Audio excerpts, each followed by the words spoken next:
இன்றைக்கி நாம் ஒரு பதிவு, ஒரு வைத்தியர் நம்மள்கிட்ட மூலத்துக்கு உண்டான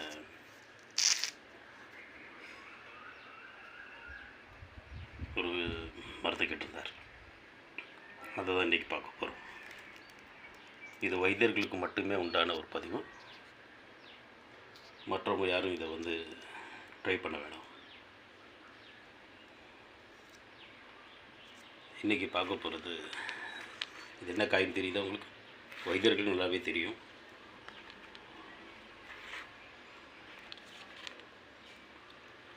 எருக்கஞ்செடியுடைய இந்த வெள்ளைப்பூ பூக்குது இல்லையா, அதனுடைய காய். இது வெடிச்சிச்சின்னா ஃபுல்லாகவே காஞ்சு இதிலிருந்து ஒவ்வொன்றிலையும் விதைகளும்.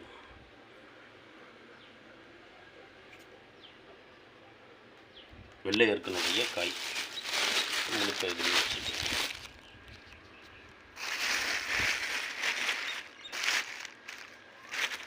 ரொம்ப நாளாக கேட்டுட்டு இருந்தார். சரி, இதை இன்றைக்கி இந்த மருந்து பண்ணுறோம். சரி, ஒரு பதிவாக போட்டுருவோம். இந்த அதனுடைய காய்கள், வெள்ளை எருக்கனுடைய காய்கள்.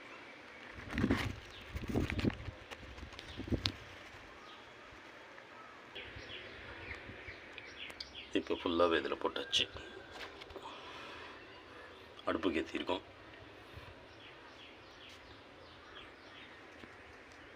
இதுக்கு மேலே ஒரு மூடி போட்டு அப்படியே லாக் பண்ணிடணும். அதை லாக் பண்ணோன்னா உள்ளே அப்படியே எல்லாமே கருகி ஒரு சாம்பல் நிறத்துக்கு வந்துடும்.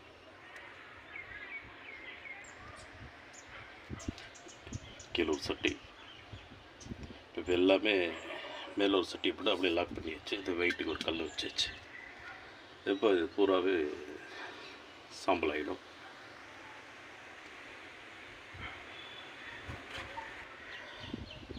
ஏன் இதை இந்த மாதிரி மேலே லாக் பண்ணுறோன்னா, இது ஹீட் ஏறும்போது இதில் உள்ள ஆவி பறக்கும்.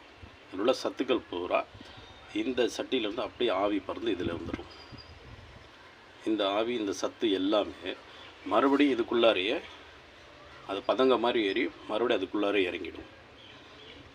எப்போவுமே ஒரு மூலிகையை நம்ம லாக் பண்ணி தான் முடிஞ்ச அளவுக்கு அதை எரிக்கணும். ஏன்னா அது நேரடியாக மருந்துக்கு போகிறது.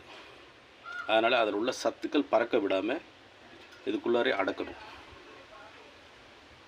இது நான் சொல்கிற விஷயம் வைத்தியர்களுக்கு நல்லாவே தெரியும். புதுசாக பார்க்குறவங்க வைத்தியர்கள் மட்டுமே இதை ஒரு ஃபார்முலாவை எடுத்துக்கோங்க. எனக்கு சொல்லிக் கொடுத்த என்னுடைய குரு இந்த முறையில் தான் சொல்லிக் கொடுத்துருக்காங்க. ஸோ இது எல்லாமே முழுக்க எந்த ஒரு சத்தும் வெளியேறாது. வெளியேறினாலும் இது முழுக்க பூரா பார்த்துட்டு இதுக்குள்ளாரே உட்காந்துடும்.